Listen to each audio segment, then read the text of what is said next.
Hello আপুরা, আসসালামু আলাইকুম। আশা করি তোমরা সবাই ভালো আছো।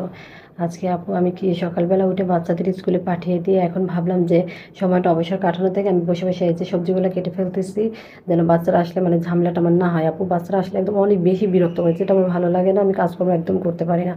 এই জন্য বাচ্চাদের স্কুলে পাঠিয়ে দিয়ে আমি রান্নাটা করে নিচ্ছি। আজকে সিম্পল একদম রান্না করব ইলিশ মাছ, আর যে লাউ রান্না করবো চিংড়ি মাছ দিয়ে। একদম সিম্পল সিম্পল রান্না করতে ভালো লাগে আপু, বেশি ঝামেলা করতে আমি ভালোবাসি না, বেশি রান্না বান্না আমি পছন্দও করি না। নিজে সিম্পল সিম্পল খাই, সিম্পল সিম্পল রান্না করি। যাই হোক আপুরা, দেখেন আমি ইলিশ মাছটা কিন্তু একদম সিম্পলভাবে রান্না করছি। আমি পেঁয়াজটা অবশ্য বাড়িয়ে দিই, পেঁয়াজটা বাড়িয়ে দিই আপু। তারপর আমি অন্য শুধু হলুদ মরিচ আর লবণ দিয়ে আমি মাছটাকে একদম ভুনা ভুনা করবো।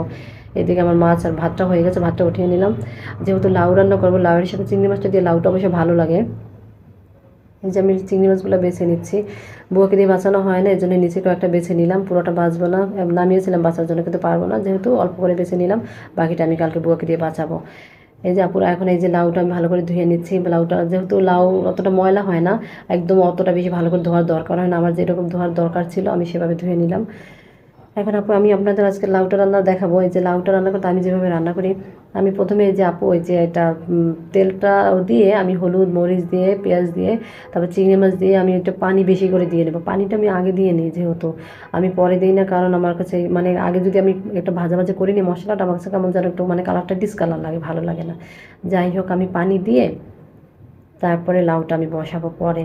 এদিকে আমার মাছের ইটা হয়ে গেছে, মাছের পেস্টটা প্রায় ভুনা ভুনা হয়ে গেছে। দেখেন আপু, আমি কিন্তু লাউতে অনেক পরিমাণ পানি দিয়েছি, মানে পরবর্তীতে আমি আর কোনো পানি দিব না এটাতে, ঠিক আছে? এই যে আপুরা দেখেন, এখন আমি এই যে মাছগুলোকে একদম দিয়ে এটাকে নেড়ে, মানে পোড়া পোড়া যেন না যায় সেজন্য নেড়ে দিলাম ভালো করে। এই যে আমি এটার মধ্যে সামান্য পানি দিয়ে দিলাম। পানি দিয়ে আমি এখন এটাকে ভালো করে নিয়ে নিলাম। ওই যে দেখেন আমার দস্যি বাহিনী চলে আসছে স্কুল থেকে এসে আপু কত যে গল্প তা দিয়ে, এই যে দেখেন মেয়ের অবস্থা কি, মানে ক্লান্ত হয়ে গেছে গরমে। যাই হোক, গরমটা যেহেতু বেশি পড়তেছে আপু, তো বাচ্চারা তো অস্থির হয়ে যায় স্কুলে বসে। ছেলে তো এই যে বকাঝকা করতেছে, মামুনি গরম লাগছে অনেক, স্কুলে গরম আছে, ফ্যান নিচে বসতে পারিনি, ফ্যানের নিচে বসতে পারিনি, মানে এগুলো বলে বলে মেয়ে ওর কত নালিশ কি বলবো। যাই হোক, এদিনে নাটক দেখতে দেখতে আমার আবার কিচেনে যেতে হবে। আপু দেখেন সকালে বুয়া এই যে পরোটাগুলো বানিয়ে দিয়ে গিয়েছিল, আমি এগুলো এখন ফ্রিজে রেখে দিচ্ছি বক্সে করে, তাহলে কালকে আবার ভাজি করে দিতে পারবো বাচ্চাদের। যাকে যে মেয়ে এসে বললো আমি নিবো বক্সটা। মেয়ে এসে গেছে কাজে একদম সে যে কাজ করতে পছন্দ করে, আপুরে দেখবেন আপনার মেয়ে কত কাজ করে দিচ্ছে আমাকে। যাই হোক, এটা এখন মেয়ে আমার ফ্রিজে রেখে দিল। এটা এখন মানে অনেক অনেক কাজ ওকে দিয়ে আমি করাবো। যাই হোক, আগে আমি আমার রান্নাটা শেষ করি। এই যে আপু পানিটা যখন একটু ফুটে এলো, তখন আমি লাউগুলো দিয়ে দিলাম। লাউগুলো এখন দিলে আপু কালারটা খুব সুন্দর আসবে, আপনাদের আমি লাস্টে দেখাবো, লাস্টে আপনারা দেখে নিন আমার কালারটা লাউয়ের। এখন আপু রান্নাটা যেহেতু হচ্ছে, এখন সময়টা আমি এই যে থালাবাটি ধুয়ে নিলাম। থালাবাটিগুলো ধুয়ে নিই, কারণ পরবর্তীতে আবার দেখা যায় রান্না হয়ে গেলে আবার থালাবাটিগুলো ধুতে একদম মানে ভালো লাগবে না। মানে রান্না হতে হতে কিচেনের কাজগুলো একসাথে সেরে আমি বের হয়ে গেলে আমার কাছে ভালো লাগে। এই যে আপু রুম গোছানোর জন্য চলে গেলাম, রুম গোছাতে গিয়ে দেখি এই যে ব্যাগগুলো ওনারা ফেলে রেখেছে রুমের আশেপাশে ছড়িয়ে ছিটিয়ে, জুতা টুতা যা আছে। রুমের অবস্থা দেখেন আপুরা, একদম ড্রেস ড্রেস দিয়ে কী অবস্থা করে রেখেছে। মানে স্কুল থেকে এসে এরা ব্যাগ জুতা ড্রেস কোথায় যে রাখবে আপু, আমি খুঁজেও পাই না যে কোথায় কোনটা রেখেছে। এই যে মেয়েকে দিয়ে বলছে তুমি করো, তোমার কাজকর্ম তুমি করো। এই যে আইডি কার্ডটা ফেলে রেখেছে, এই যে ছেলের জামা কাপড় আপু দেখেছেন মানে কোথায় ফেলে ফেলে রেখেছে।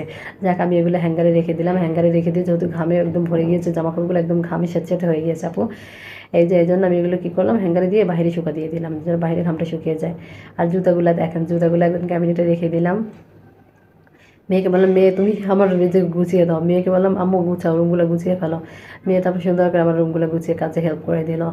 এই যে প্রথমে ওকে বিছানা ঝাড়ু দিতে বললাম যে মামুনি বিছানাটা ঝাড়ু দিয়ে ফেলে, যে কতগুলো কাপড় এলোমেলো হয়ে আছে, আমি এখনও গুছানোর সময় পাইনি। যাই হোক, মেয়ে যেটুকু করবে বাকিটা আমি করে নেব। আপনাকে ভাত পান এটুকু বাচ্চা দিয়ে কাজ করাই আমি, আসলে ওটা না, ও আনন্দ নিয়ে এই কাজগুলো করে আপু।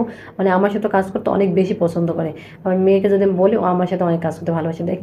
ওকে দেখলে আপনারা বুঝতে পারছেন যে ও কত আনন্দ নিয়ে কাজগুলো করতেছে। যাই হোক, ভালো করে রুমটা পরিষ্কার করে নিল। এখন আমি বলছি মামনি তুমি অন্য রুমটা পরিষ্কার করে ফেলো। সে দৌড়ে দৌড়ে গিয়ে সব পরিষ্কার করে ফেলতেছে, যে ঝাড়ু দিয়ে বিছানাটা খুব সুন্দর করে গুছে। আমার ঘুমানোর সময় আমি ছেলেমেয়েরা আমার বিছানা করে দেয়, মানে ওদের অভ্যাস করতেছি কাজের কাজের অভ্যাস না করলে তো হবে না পুরো। বাচ্চারা অলস হলে তো সেগুলো খারাপ, ভবিষ্যৎ ওদের জন্যই খারাপ হবে। আমার মেয়ে সুন্দর করে সবগুলো গুছিয়ে নিলে, টেবিলটাকে গুছিয়ে নিচ্ছে। মানে এগুলো মোটামুটি টুকটাক ছোটো ছোটো কাজগুলো আমার মেয়ে পারে, এগুলো আমার করতে হয় না। মেয়েটা মানে মাসাল্লাহ দিলে এই যে ভালো করে ওগুলো গুছিয়ে দিচ্ছে, এখন বসে বসে টিভি দেখতেছে, যে পা নাড়াচ্ছে টিভি দেখতেছে। যাই হোক, আমার এই গুছানোর কাজকর্ম শেষ হয়ে গেল, চ্যাপ্টার শেষ। এখন আমার রান্নাটাও কমপ্লিট। এই যে আপনি দেখেন মাছটা হয়ে গেছে।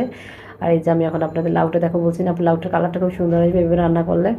দেখেন আপু কালারটা, এই যে দেখেন একদম একদম মানে একটা লাইট ইয়েলো কালার এসেছে তরকারিটা। যাই হোক আপু, এখন আমি চুলাটা মুছে নেব।